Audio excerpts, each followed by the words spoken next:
Pregnancy. There are numerous health concerns that affect wellness before and during a pregnancy. That is why prenatal care, which involves the combined efforts of health professionals and mother to create a healthy environment for the developing unborn child, is essential to the wellness of both mother and infant. Prenatal care. Ideally, a woman and man attempting to become pregnant should begin prenatal care before pregnancy. Several health considerations should be addressed, including physical health, family history of genetic disorders, drug use, nutrition, and sexual activity. Physical health status. The first consideration is the physical health of prospective parents. The mother and father-to-be need to be at the most optimal level of health possible. This includes eating a nutritious diet, participating in regular physical activity, attaining or maintaining optimal weight, and practicing stress management techniques. Pregnancy and parenting are rigorous experience for both the mother and father. Additionally, the mother-to-be should avoid becoming infected with German measles, rubella, or a sexually transmitted disease, STD, just before or during pregnancy, as these conditions may lead to pregnancy complications and birth defects. Genetic counseling. Prospective parents should determine whether there is a history of hereditary disease in their families. Couples may consider genetic counseling as a means of determining the likelihood of producing a child with a genetic disorder. Such counseling would educate the prospective parents on the nature of a particular disorder and the medical options available to them and their future child. Avoiding drug use. Parents-to-be should consider their use of drugs prior to and during the pregnancy. For males, preliminary evidence indicates that alcohol use 1 month prior to conception may be related to low birth weight of the baby. Cigarette smoking by prospective fathers may also affect a developing fetus, and after the birth will put the child at risk for a variety of respiratory problems.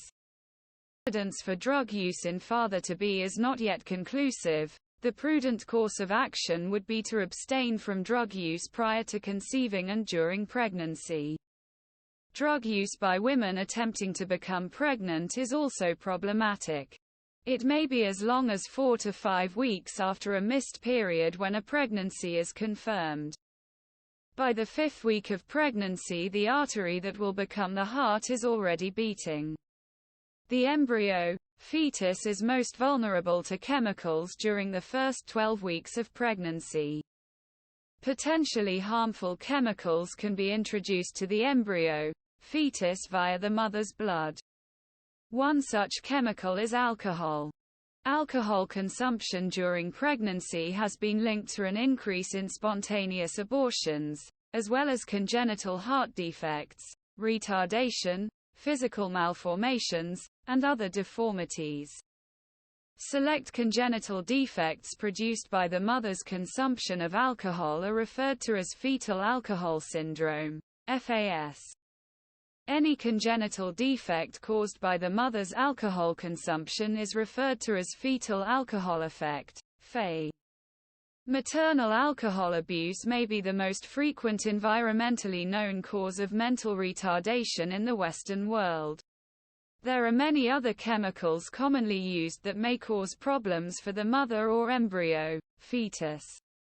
The antibiotic tetracycline, if taken during pregnancy, can cause staining of the infant's teeth and stunt the growth of long bones.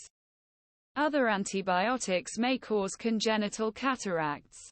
Chemicals from tobacco smoke increase the risk of spontaneous abortions, stillbirth, low birth weight, and ectopic pregnancies. Excessive amount of vitamins such as A, D, and B6 have also been associated with fetal defects. Additionally, although not drugs, pregnant females should avoid X-ray radiation and hot tubes.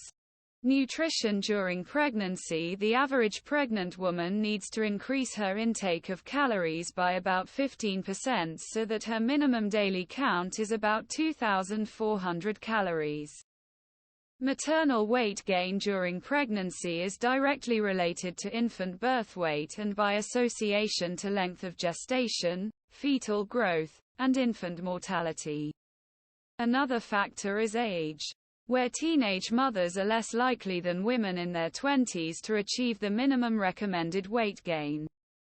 In addition to more calories, the need for protein, vitamins, and minerals also increases. Although many physicians prescribe a vitamin, mineral supplement for pregnant women, this does not negate the need for a well-balanced diet.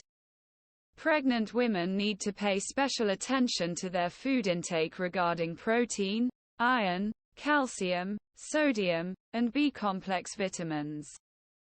Benefits of prenatal care. Prenatal care increases the chances of a mother bearing a healthy, normal weight baby.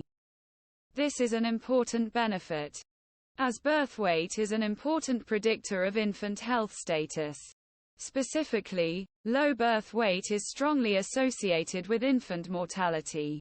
Prenatal care will also allow for the detection of potential and actual pregnancy problems.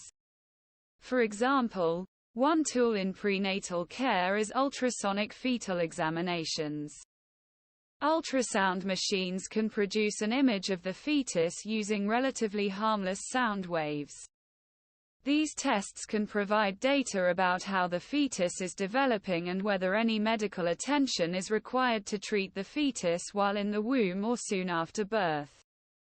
Amniocentesis and chorionic villus sampling, CVS, are used to diagnose chromosomal abnormalities and other defects.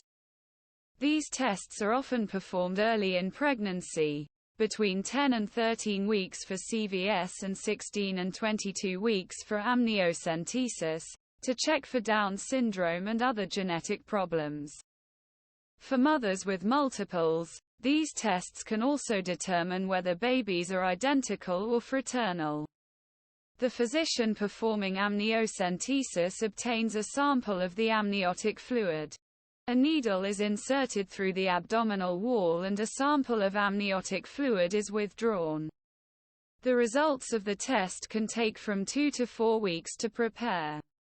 The proportion of mothers and fetuses that suffer ill effects from amniocentesis is less than 1%.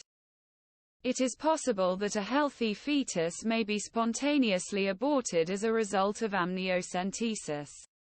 Candidates for amniocentesis are parents with a family history of genetic disorder, women who have borne children with birth defects, and pregnant women over the age of 35. Chorionic villus sampling involves obtaining a sample of the chorionic tissue through the vagina. On the positive side, this procedure provides information about fetal genetic defects earlier than amniocentesis. On the negative side, there is a concern that this method carries a greater risk of spontaneous abortion than amniocentesis. Kathleen D. Mullen, Robert J. McDermott, Robert S. Gold, Philip A. Belcastro. Connections for Health. 4th ed. Brown and Benchmark.